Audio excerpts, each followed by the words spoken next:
Have you ever realized, in one single sharp moment, that you were nothing more than a prop in someone else's life? Just background noise to their spotlight. And the memory still stings like a fresh wound. My name is Marcus. I'm 31. And the night everything shattered is still etched in my mind, as vivid as if it happened yesterday. It began at a rooftop lounge downtown, a place my girlfriend Vivian adored. One of those pretentious spots where drinks are more expensive than rent and everyone talks too loudly to prove they belong. I'd never cared for such places, but I went anyway. For her. I thought she wanted me there. I believed, in some foolish corner of my heart, that my presence mattered. I couldn't have been more wrong. That night, Vivian had gathered a group. Her colleagues from work, a couple of old college friends I barely knew. She insisted I come, said it would mean a lot. I went along, thinking I was showing support, assuming I was her partner, her confidant, someone she respected. That illusion crumbled faster than I could have imagined. When I arrived, the drinks were already flowing freely. I found her perched at the center of their circle, laughing a little too loudly. I greeted her with a kiss on the cheek, but she barely acknowledged it. Just a fleeting smirk, like I was an afterthought, an accessory she hadn't quite decided to leave at home. First I brushed it off. I thought maybe she was tipsy or just distracted by the crowd. But then it started. Someone asked about how we met. I began to share a story, a light-hearted memory about us both reaching for the same novel in a crowded bookstore, fingers brushing as we grabbed the same copy. I barely got a few words out before she cut me off with a loud, mocking laugh. "Don't buy into that fantasy," she sneered, her voice cutting through the noise. He basically stalked me around the shop for 20 minutes before he found the courage to stutter out a greeting. The table erupted in laughter. I forced a polite chuckle, trying to play it cool, telling myself it was just harmless teasing. But it didn't stop there. Someone asked about my work. Before I could answer, Vivian jumped in again. "Oh, Marcus. He just stares at computer screens all day, pretending it's something important. I honestly don't even know what he does half the time.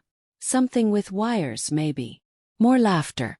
"Then it was my cooking. He tried making lasagna once," she scoffed. "It was such a disaster I thought we'd need to call a cleaning crew. I still find bits of sauce in the kitchen." The group roared. Next it was my hobbies. "Oh, you mean his obsession with those dusty old detective novels? He thinks he's some sort of private eye or something."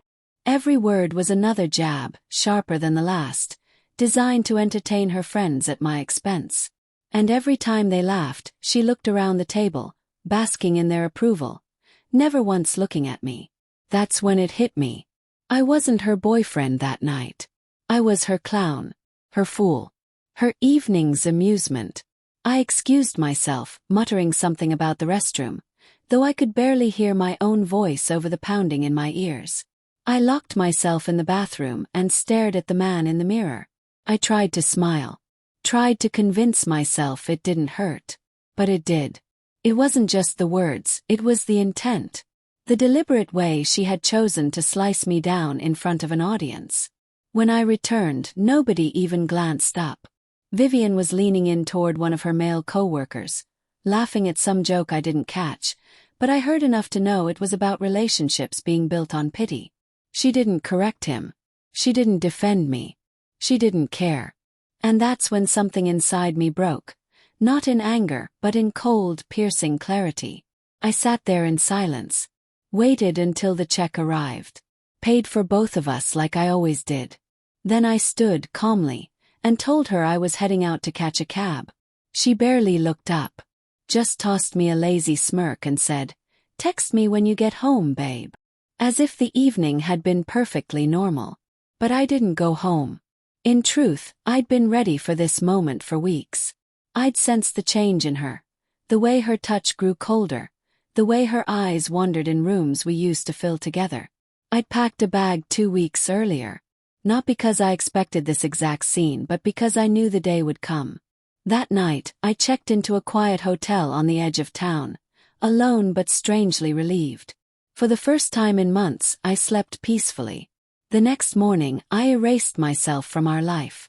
While she was at work, I arranged to collect my belongings. Closed our joint accounts. Blocked her everywhere. Left no note, no explanation. Nothing she could twist into another punchline for her audience. 3 days later, she showed up at my best friend Ethan's door.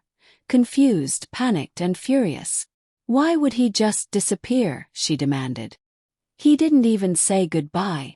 He just vanished. Exactly. I didn't leave because I was weak. I left because staying meant watching myself disappear slowly, piece by piece, under the weight of her mockery. You can only sit at a table where everyone laughs, everyone but you, for so long. Especially when you're the joke. Sometimes the most powerful words are the ones never spoken. And disappearing without a trace. That was the loudest message I could have ever sent. She thought she'd humiliated me that night. But in the end, I was the one who walked away. For good.